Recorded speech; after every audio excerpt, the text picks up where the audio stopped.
पूछा है, क्वेश्चन दिया है कि एबीसी एक समबाहु त्रिभुज है और ओ इसके परिवृत्त का केंद्र है।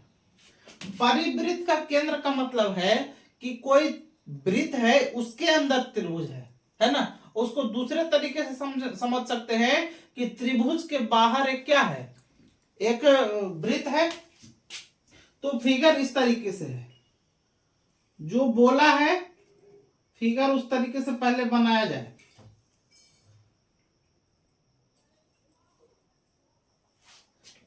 है ना, और यहां से ये इस तरीके से ये त्रिभुज बन गया। अब ये इसका सेंटर,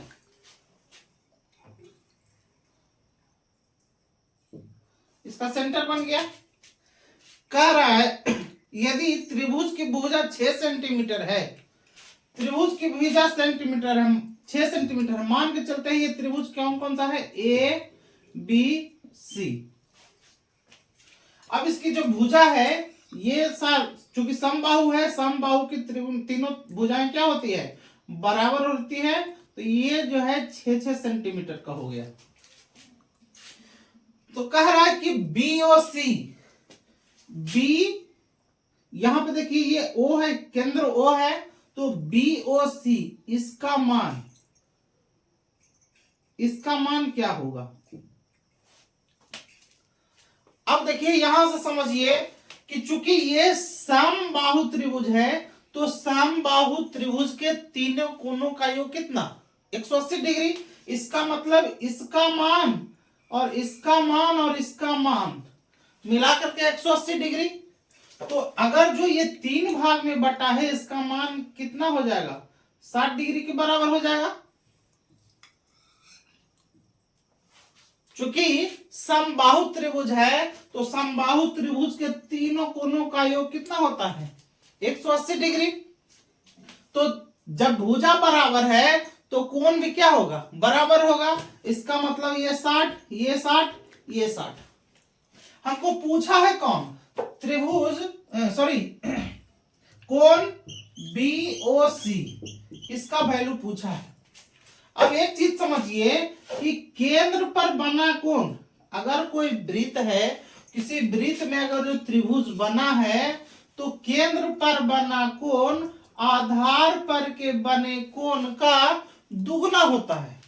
इसका मान अगर ये 60 डिग्री है तो ये कितना हो जाएगा, सीधा सीधा अगर एंगल बी ए सी इसका मान यदि 60 डिग्री है, तो अगर जो ये वृत्त है तो वृत्त का क्या बोले कि वृत्त के केंद्र पर बना कोण है ना, इसके भुजा पर बने कोण का क्या होता है, दुगना होता है। अगर ये 60 डिग्री का होगा तो ये कितना हो जाएगा, इसका मान हो जाएगा कितना, दुगना, मतलब 120 डिग्री। मतलब एंगल बीओसी का मान कितना हो जाएगा, 120 डिग्री। यही पूछा है, ये आंसर हो जाएगा हमारा।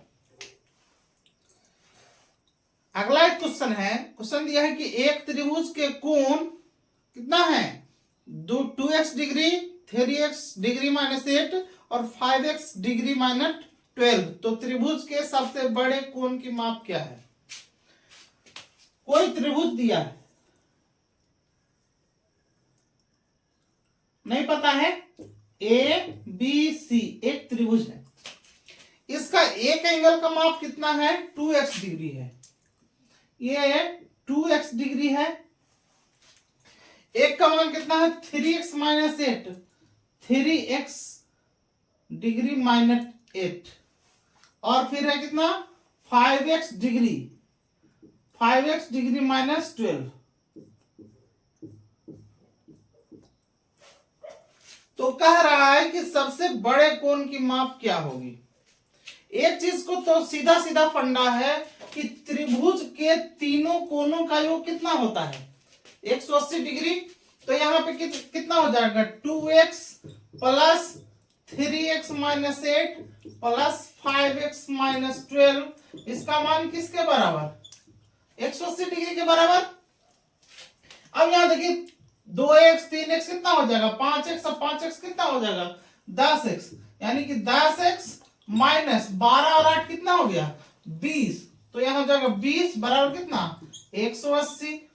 तो 10x बराबर कितना हो जाएगा, ये इधर चला जाएगा तो कितना हो जाएगा 180 और प्लस 20 कितना हो जाएगा 200, कट जाएगा एक जीरो से एक जीरो। x का मान कितना 20 डिग्री। ये तो x का वैल्यू 20 डिग्री आया है, इसका मतलब इसका वैल्यू कितना आ जाएगा, x के जगह पर 10 रख सॉरी x के जगह पे 20 रखेंगे तो कितना हो जाएगा, ये 40 डिग्री का हो जाएगा, हो जाएगा। इसके जगह पे 20 रखेंगे तो कितना हो जाएगा 20 तिया 60 और माइनस 8 कितना हो जाएगा 52 डिग्री हो जाएगा। और इसके जगह पे डालेंगे तो कितना हो जाएगा 20 पचे के 100 और 100 में से 12 घटा देंगे कितना हो जाएगा 88 डिग्री हो जाएगा। पूछा क्या है कि सबसे बड़े एंगल है ना, सबसे बड़े कोण का माप कितना होगा, तो सबसे बड़े कोण का माप इसमें क्या सा बड़ा दिख रहा है ये है ना, तो कौन सा ऑप्शन नंबर बी।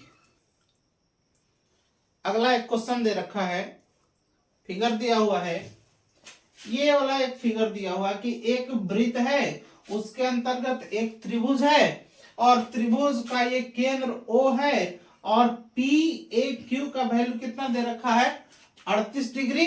तो यहाँ पे PQO इसका मान निकालना है। अब एक चीज समझिए कि ये वृत्त के केंद्र पर बना कोण का मान कितना होगा, पहले इसको समझिए। यहां पे देखिए वृत्त के केंद्र पर बना कोण इसके है ना, इसके आधार पर के बने कोण का क्या होता है दुगना, यानी कि अगर ये PAQ का वैल्यू 38 डिग्री है तो POQ का वैल्यू कितना हो जाएगा 76 डिग्री हो जाएगा, क्योंकि इसका ये कितना हो जाएगा दुगना हो जाएगा। अब इसमें एक चीज और समझने वाली बात है कि किसी भी ये केंद्र से यहां से इधर भी बन रहा है कोण, इधर भी बन रहा है कोण, यानी कि ये वाला कोण ये त्रिभुज का वैल्यू कितना हो जाएगा 180 डिग्री के बराबर होगा, यानी कि एंगल POQ प्लस एंगल ये वाला एंगल प्लस ये वाला एंगल OQP प्लस एंगल ये देखिए क्या हो जाएगा OPQ तो हो गया, OQP हो गया, OPQ इसका मान किसके बराबर 180 डिग्री के बराबर, 180 डिग्री के बराबर होगा। एक चीज और समझिए कि अगर जो केंद्र पर है ना त्रिज्या, ये त्रिज्या यहां से OP त्रिज्या है और OQ त्रिज्या है, इसका मतलब है कि यदि ये दोनों आधार बराबर होगा, इसका मतलब इन दोनों के सामने बना कोण भी क्या हो जाएगा बराबर होगा। चूंकि ये बराबर तो इसके सामने वाला कोण ये और इसके सामने वाला कोण ये दोनों आपस में क्या बराबर, इसका मतलब OQP और OPQ इसका मान क्या बराबर हो जाएगा, ठीक है। और POQ का मान कितना 76 डिग्री, तो यहां पुट कर देंगे 76 डिग्री प्लस OQP को क्या लिख सकते हैं POQ लिख सकते हैं क्या, किसका मान पूछा है PQO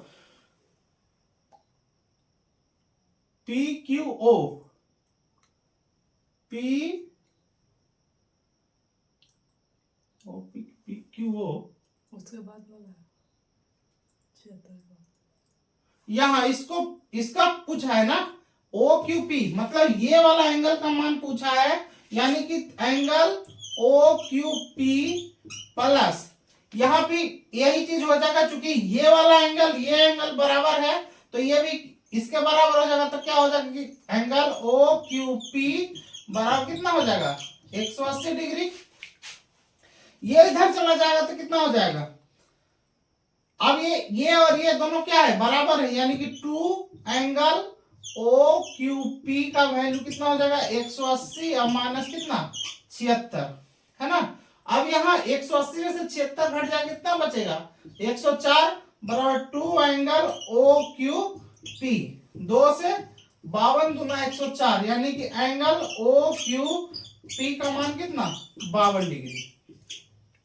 अब देखिए हमको पूछा था PQO, इसको क्या है कि एक चीज समझिएगा, बारीकी से समझिएगा कि अगर एंगल ओ क्यू पी बोल रहे हैं, इसका मतलब इस बीच वाले एंगल का मान निकल रहा है।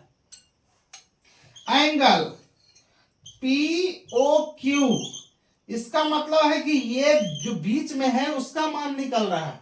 तो ठीक उसी तरीके से हमको क्वेश्चन में क्या पूछा है कि P Q O, angle P Q O, इसका मतलब ये बीच वाला वैल्यू पूछा है, इसमें भी बीच वाला ही वैल्यू निकला है ना, इसीलिए इसका वैल्यू कितना हो जाएगा 52 डिग्री, है ना। ये हमारा आंसर हो जाएगा कौन सा ऑप्शन, ऑप्शन नंबर 1।